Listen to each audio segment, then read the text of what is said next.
Today we're focusing on a unique but incredibly effective way to work on your comping to improve feel, language, and coordination. Trust me, you have never worked on comping like this before. So if you're ready, then I'm ready. Are you guys ready? If you're ready, let's go.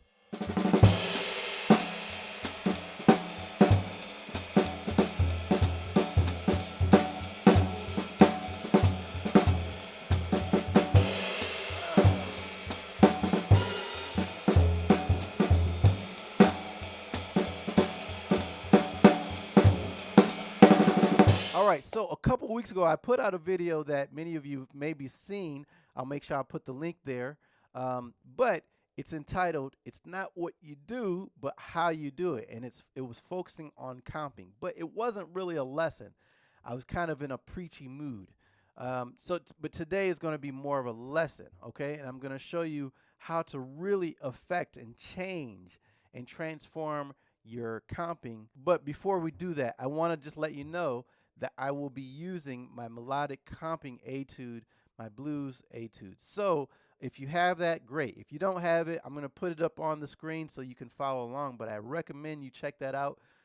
The link will be down below. It's a really great way to focus on the language while also improving your coordination and technique and feel. So I'll put the link down below to that.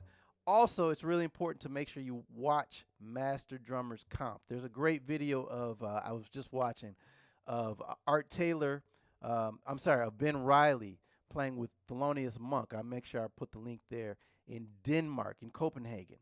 Thelonious Monk Quartet. And you can just see and hear and feel the comping, the language, the vibe, the energy.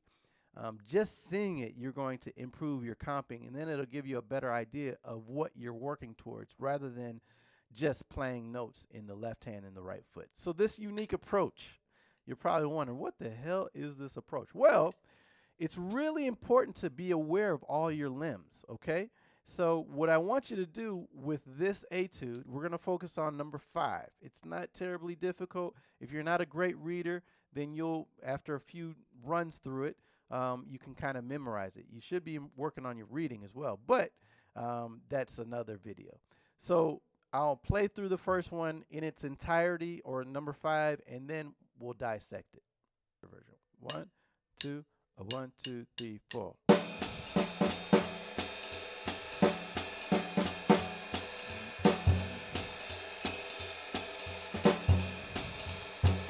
Woo! 1, 2, 3, 4.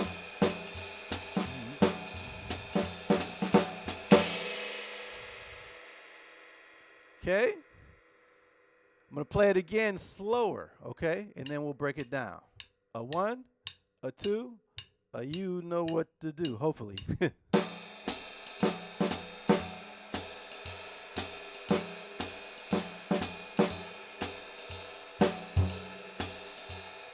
1, 2, 3.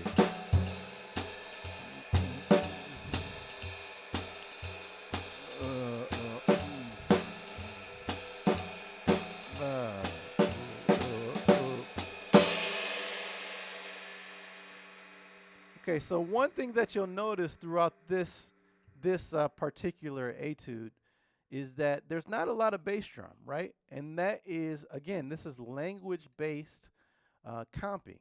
In general, you're not going to use the bass drum when you're playing jazz. You're not going to use the bass drum nearly as much as you would when you're playing other styles, such as pop or funk. And also, you're going to play a little lighter. So already you're getting an idea. Oh, okay, so maybe I don't have to use the bass drum as much. But when you do use it, it has a really great impact on what's going on with the groove and the time. Another thing that you should be observing is that there's no dynamics, there's no accents.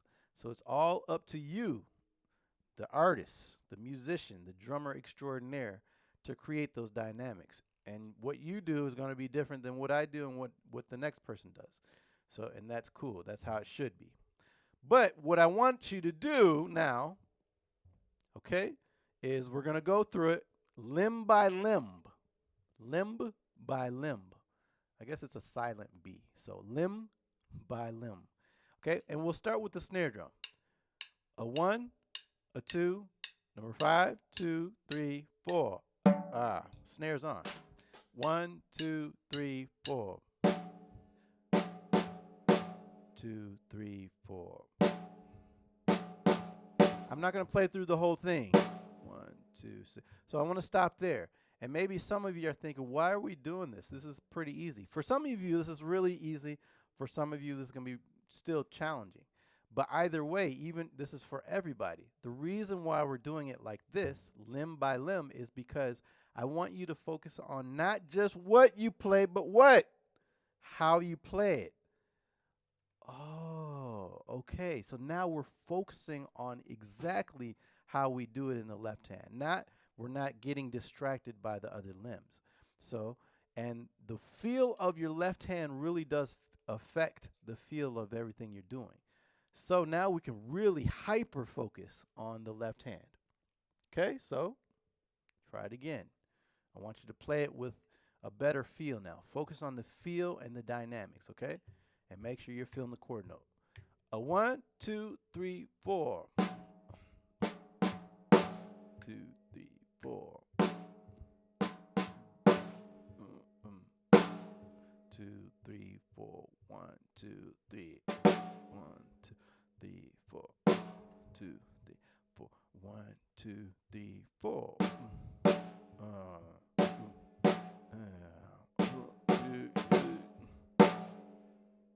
Okay, so the dynamics are subtly in there. You can hear them. It's not necessarily so blatantly obvious, but jazz is subtle and it's slick, highly nuanced.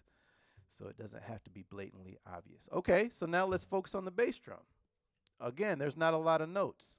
In fact, because there's not a lot of notes in this one, we're going to add to what we've already done. So we got the snare drum. Now we're going to add the bass drum. A 1, a 2, a 1, 2, 3, 4. 2, 3, 4. 2, 3, 4, and 2, 3, 4. 1, 2, 3. 2, 3, 4. 2, 3, 4. 1, 2, 3, 4. 3, 4. 1, 2, 3, 4. Right? So that's it.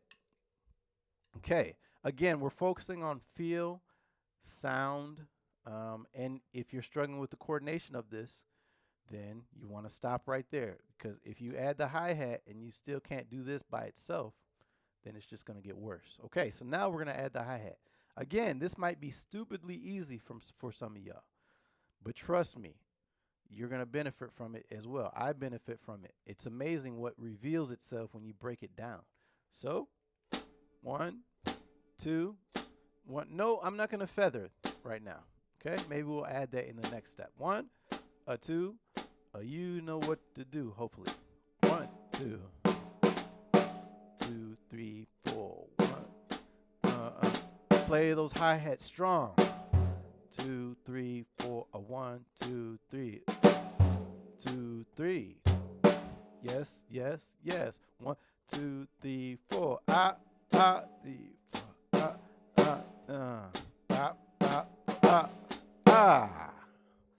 I'm kind of vocalizing what I'm doing as well. You don't have to do that. Sometimes it helps to put a little extra feeling into the notes. Okay, so there you go. And I hope you're playing the hi-hat strong.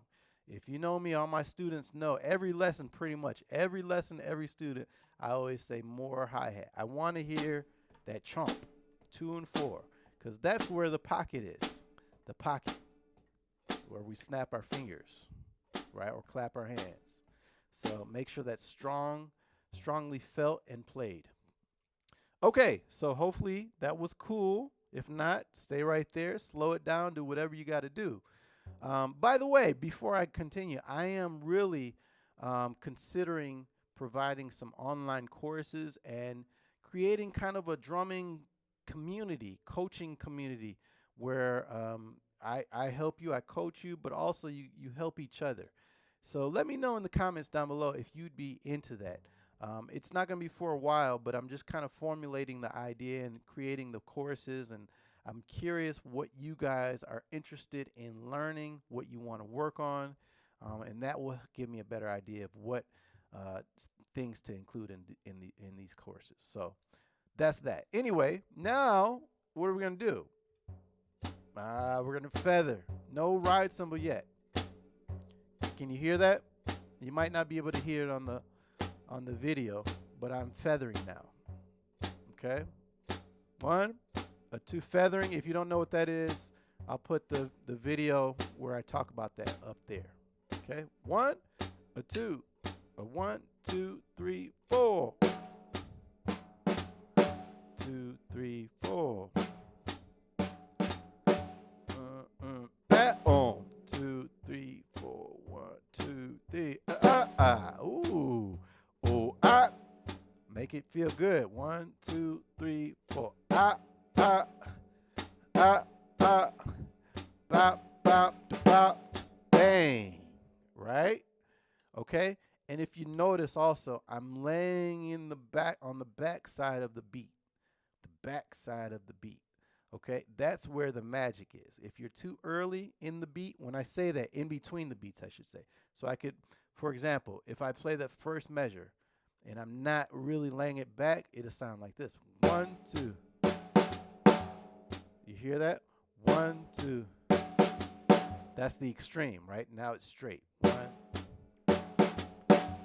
But it's on those off beats, the end of 3 and the end of 4, where you can kind of lay it back to the back side of the beat and create more of a feel, more of a swing. Okay? So now listen to it. 1. You hear that? Do you feel that, more importantly? That's where we want to live. The faster we get, of course, that space in between the beat gets smaller and smaller. So you can't really find, it's harder to find the back side of the beat. So it just kind of becomes more compressed and becomes naturally more straight.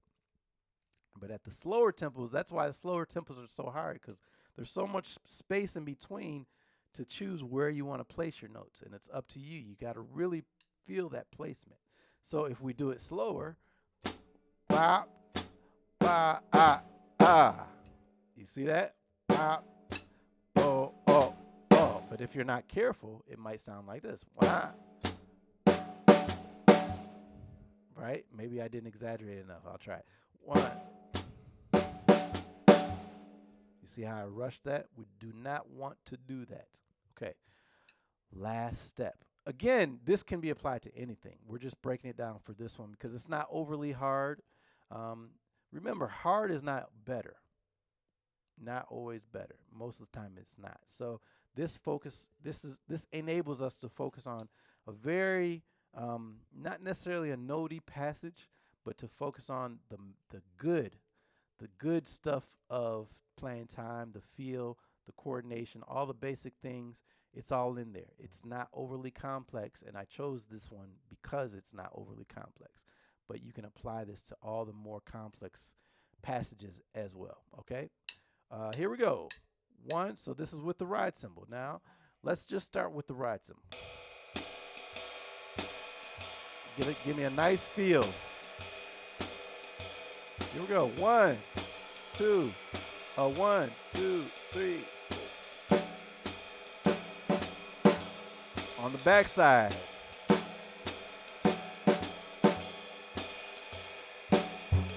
Woo!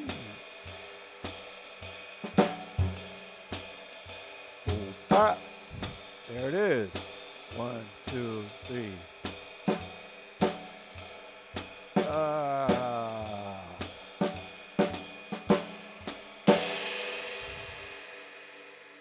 Did you hear the last note in the ride cymbal? The crash. The crash was not this, right? It was a shoulder shank, where I'm playing with the shaft of or with the neck of my stick rather than the throat or the middle part of the stick, right? It's more this part. Boom, boom. Creates a quick accent that gets out of the way so that you can continue riding afterwards, okay? So I'll play it a little faster and then we'll be done. 1, 2, 1, 2, 3.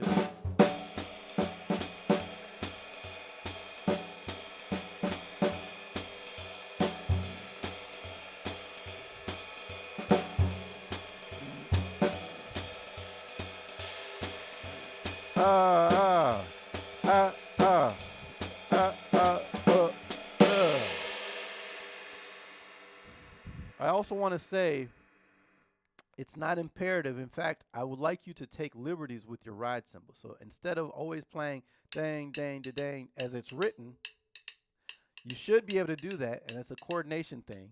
I want you to be able to do that for sure. However, I also want you to be able to go dang. So you're starting to create more of a dance. Sometimes just chord notes. So if we think like that and we think more like our hands are working together, let's see what that sounds like. I'm just going to isolate the hands now. See? So now we're going to isolate just the hands, no feet. Let's see what that sounds like with more of an open approach to playing the ride cymbal as opposed to a repetitive pattern. 1, 2, 3, 4. Right?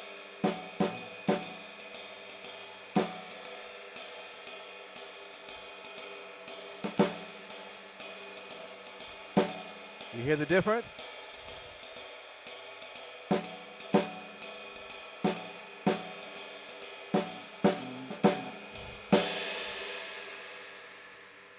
I hope you can hear the difference. If you can't, just go back and compare when I did it before in the video to now. And you'll see that the pattern in the ride cymbal, or the approach to playing the ride cymbal, the rhythms, are very different. Okay? It's more of an open approach. 1, 2, 1, 2, 3, 4.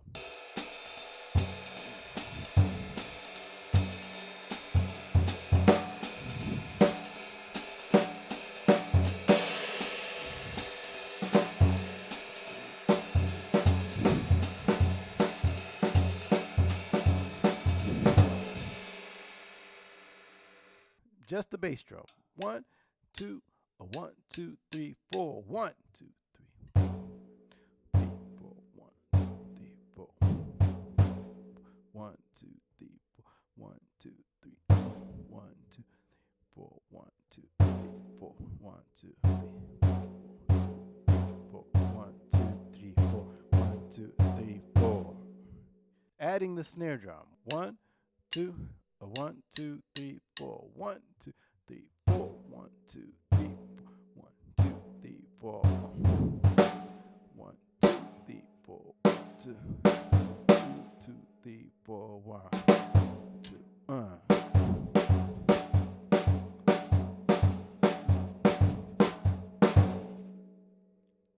with the hi-hat. 1, 2, a little slower. 1, 2, 3, 4. 1, 2, 3, 4. 1, 2, 3, 4. 1, 2, 3, 4.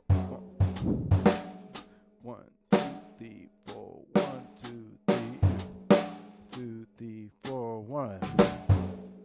1.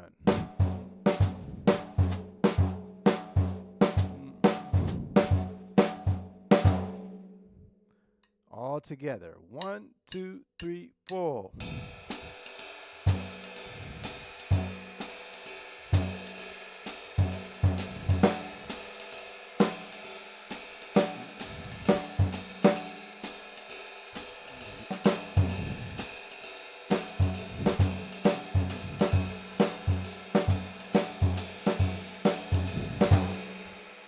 So you can literally go through every combination: bass drum, snare drum, hi-hat, bass drum, hi-hat, ride cymbal, hi-hat, ride cymbal, snare, ride cymbal, bass drum. I think that was all the combinations. You can go through every combination like that. Then when you put it all together, all your limbs are going to be right in there. You're going to really feel and know exactly what each limb is doing. And therefore, they're going to kind of coincide and fit together a lot better. So that's the lesson. I hope this made sense. I hope you will do this. You will practice like this, because you can practice any groove, whatever you're playing, like this. Isolate each limb and just check it out. Make sure that it's grooving in itself, just that limb. If each limb is not grooving by itself, then they're not going to groove together. Trust me. All right? And it also confirms that you can hear everything that you're doing in that limb. You're not forgetting any notes, or you're not kind of glossing over any rhythms or anything. So I highly encourage this approach to practicing. Let me hear from you down below. Leave me some comments. Watch out for my surveys I'll be putting up. Again, I'm putting together these classes, these online classes, and courses and coaching. So I'd love to hear from you. That's it. I hope you enjoyed. And as always, you know what to do. Practice hard, but practice smart. Take care. Bye-bye.